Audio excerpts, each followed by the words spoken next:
Guys चलिए पढ़ते हैं। इसके पहले वाले वीडियो में हम लोगों ने क्या पढ़ा था? वर्गीय वाला पढ़ा था और आज पढ़ना है षटकोणीय वाला। देखिए ये वाला याद पढ़ा ना? पहले वाला वीडियो में क्या पढ़े थे? वर्गीय निविड़ के बारे में पढ़ चुके थे और अभी जो पढ़ना है षटकोणीय निविड़ संकुल के बारे में पढ़ना था। वर्गीय वाले में क्या पढ़े थे कि यही ने पढ़े थे कि पंक्ति को सजाना है लेकिन पंक्ति समान रूप में सजनी चाहिए, या तो क्षैतिज या तो ऊर्ध्वाधर।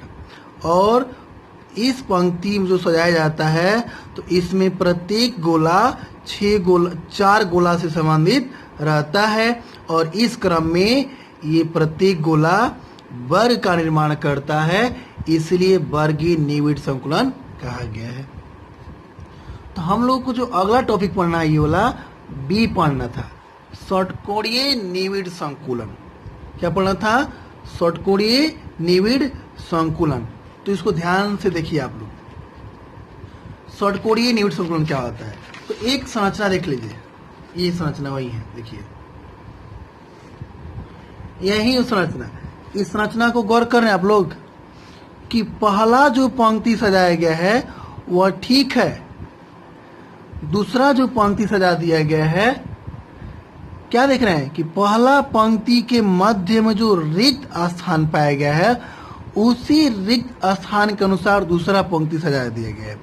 फिर तीसरा पंक्ति पहले पंक्ति के अनुसार, फिर आने वाला पंक्ति उसके बीच में जो मध्य में जो रिक्त स्थान है उनके अनुसार, फिर अगला पंक्ति सजाएंगे तो इसके पहले के अनुसार इसके अनुसार, फिर जो पंक्ति आ जाएगा तो इसके बीच में जो बीच में अधूरी है ना। तो षटकोणीय संरचना जो होती है, जो एक ऐसी संरचना होती है जिसमें पंक्ति को तो सजाना है लेकिन सजाने का जो पंक्ति का क्रम होना चाहिए, प्रत्येक पंक्ति एक दूसरे के ऊपर होने चाहिए लेकिन वह असमान तरीके से सजनी चाहिए। असमान क्रमबद्ध मीन्स क्या कि पहला इसमें ए माना गया है, ये पंक्ति ए के अनुसार सजी है तो दूसरा बी के अनुसार सजी है। देख रहे हैं ना? अगर ये भी ए के अनुसार सजती तो ये गोला यहाँ से चालू होता और यहाँ खत्म होता, लेकिन नहीं, इसमें ए वाला ये पहला पंक्ति, फिर ए वाला तीसरा पंक्ति, फिर ए वाला आ जाता चौथा पांचवा पंक्ति, इस रूप में सजाया जाता है। जैसे देखिए यहाँ पे बना के दिखा दे फिर से। हमने एक पंक्ति लिया, 1 2 3 4 5, एक पंक्ति, तो पहला इससे सजेगा, दूसरा जो गोला होगा इन दोनों के मध्य में जो रिक्त स्थान है उसके अनुसार सजाया जाएगा। समझ गए? फिर अगला सजाने का क्रम पहले का इसके अनुसार सजा दीजिए, सज गया। फिर आने वाला क्रम इन दोनों के मध्य में जो दूरी है इसके अनुसार, फिर अगला जो पंक्ति है पहले के अनुसार, पहले ही ना है, सजा दीजिए। तो यहाँ जो तरीका बन रहा है समान है का समान है तो असमान पंक्ति है। इसको मानेंगे x तो हो जाएगा y, इसको मानेंगे x तो हो जाएगा y। यानी षटकोणीय जो होता है xy xy xy माने चाहे a b करके माने, यानी असमान तरीके से सजता है षटकोणीय। जो इसका डिफिनेशन यहाँ लिखा हुआ, एक बात यहाँ देखिए, जो ये पंक्ति को सजाया गया है इसके बीच की मध्य दूरी के अनुसार, तो मध्य दूरी के अनुसार सजाया गया है, तो इसके बीच जो मध्य दूरी है उस मध्य दूरी को बोलते हैं अवनमन। अवनमन क्रम क्या बोलते हैं? अवनमन क्रम। ऐसे में ये वाला कैसे सजाया गया है? इन दोनों के मध्य के बीच जो दूरी है, ये वाला इन दोनों के मध्य के बीच जो दूरी है, तो इन मध्य के बीच की जो दूरी से सजाया गया है, जिस पंक्ति को पहले वाले पंक्ति के बीच जो दूरी बन रही है उनके मध्य दूरी के अनुसार सजाया गया है, तो उस पंक्ति को हम लोग सजाते तो हैं इसी तरह से, लेकिन उनके बीच जो मध्य दूरी है उस मध्य दूरी को नाम दिया गया है अवनमन क्रम दिया गया है। क्या दिया गया है? अवनमन क्रम। यानी इसको कैसे सजाएंगे? इसमें प्रत्येक पंक्ति इस क्रम में सजता है कि प्रथम पंक्ति और दूसरा द्वितीय पंक्ति और दोनों आपस में अवनमन क्रम के माध्यम से जुड़े रहते हैं। किस क्रम के माध्यम से जुड़े रहते हैं? अवनमन क्रम से। इस पंक्ति को लेंगे तो इन दोनों के मध्य के बीच जो दूरी सजाएगा है, और इसको लेंगे तो ये आ जाएगा, ये भी इन दोनों के मध्य के बीच दूरी सजाएगा है। इसमें प्रत्येक कोई पंक्ति यानी एक दूसरे, ये जो पंक्ति सजाया गया है, ये जो संरचना बनाया गया, इसमें प्रत्येक पंक्ति एक दूसरे के अवनमन क्रम में रहते हैं। किस क्रम में रहते हैं? अवनमन क्रम में रहते हैं। और नमन क्रम का मतलब समझे है ना, कि उनके मध्य के बीच की जो दूरी है उसके अनुसार सजाया गया है। अब देखिए, जिस तरह से वर्गीय में वर्ग का निर्माण कर रहा था, उसी तरह से षटकोणीय में षटकोण का निर्माण करेगा। देखिए यही है षटकोणीय। इसके जो अंदर वाला गोला है, ये गोला 6 गोला के संपर्क में है। 2 2 4 2 6 और 6 गोलों के केंद्र को आपस में मिला दिया है तो बन गया है षटकोणीय।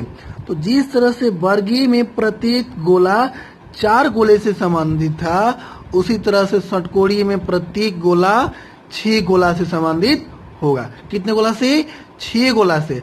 और इसी के अनुसार 6 गोला से संबंधित होने के कारण ये षटकोणीय का निर्माण करेगा।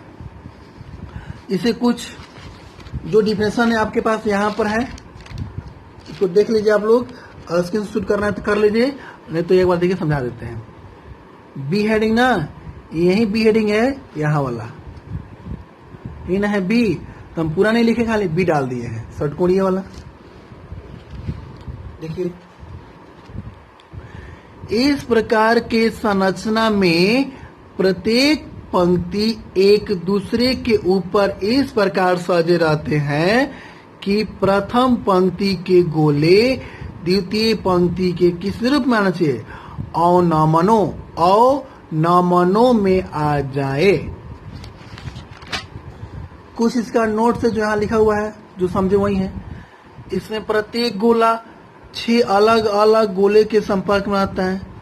इस संरचना में जो आकृति बनती है वह स्पष्ट रूप से षटकोणीय होगी, और इसकी जो व्यवस्था होगी, व्यवस्था का क्रम क्या होगा? ए बी करके होगा, डॉट डॉट डॉट। ठीक है। अब जो आने वाला है वह मस्ट इंपोर्टेंस है, जो आपके ऑर्गेनिक में भी ज्यादा इंपोर्टेंस रखता है, और ये बहुत बहुत इंपोर्टेंस है, इसलिए इसको ट्रिपल स्टार दिए हैं। देखिए ऐसा समझ लीजिए, बहुत आसान है। देखिए संरचना, देखिए यहाँ पे एक ये संरचना बनाया गया है। तो हम लोगों ने पूरी वीडियो में, आज और कल वाले वीडियो में क्या देखा था? 3 ही प्रकार की संरचना पढ़े थे। एक विमीय वाला इस तरह से, और एक संरचना जो होती है समान क्रम में जो वर्गीय होती है। क्या होती है? वर्गीय होती है, यानी वर्ग का निर्माण करती है, जो इस क्रम में है, इस क्रम में। और एक जो संरचना पढ़े हम लोग अवनमन क्रम में, अभी षटकोणीय वाला, पहला पंक्ति इस रूप में रहेगा और दूसरा पंक्ति दोनों के बीच जो दूरी है उसके अनुसार आ जाएगा। फिर पहले के अनुसार, फिर बीच की दूरी के अनुसार। तो ये वाला हम लोग पढ़े थे एक विमीय, और ये जो दोनों था द्विविमीय में था। ये वर्गीय वाला था और ये षटकोणीय वाला था। आपके पास जो क्वेश्चन आता है, ये क्वेश्चन इसी तरह से आएगा कि एक बीमा में निविड़ संकुलन जो होते हैं, यही वाला ना है एक बीमा वाला में। तो एक बीमा, ये पूछे क्वेश्चन कि एक बीमा वाला जो निविड़ संकुलन होता है, उसमें उप सहसंयोजन संख्या क्या होता है? उप सहसंयोजन संख्या, इसको शॉर्ट में बोलते हैं CN। C से कोऑर्डिनेशन, N से नंबर, कोऑर्डिनेशन नंबर। तो निविल जो एक विमीय होता है। तो एक विमीय, अगर एक विमीय पूछ देगा तो एक विमीय में सीएन का मान यानी उप सहसंयोजन संख्या का मान 2 होगा। कैसे? तो इसमें प्रत्येक गोला दो गोला के संपर्क में है, एक ये वाला और एक ये वाला, और इस गोले को ले तो ये भी दो गोला के संपर्क में है, एक इधर से और एक इधर से। 2 हो गया, बन गया। इसमें सीन कितना होगा जी? कोऑर्डिनेशन नंबर 4 होगा। क्यों? क्योंकि इसमें भी जो प्रत्येक गोला है वो 4 गोलों के संपर्क में रहता है, एक ऊपर में, एक नीचे बगल में, एक दाएं में और एक नीचे में। चल गया ना? इसे कितना हो जाएगा? 4 हो जाएगा। यहां पर सीएन का मान कितना होगा? वर्गीय में 4 होता है, तो याद कर लीजिए। एक विमीय में, एक विमीय ठीक से पता है कि एक विमीय में अकेले जाएगा, और अकेले जाएगा तो प्रत्येक गोला 2 से सम्मानित होगा, इसलिए उप सहसंयोजन संख्या 2।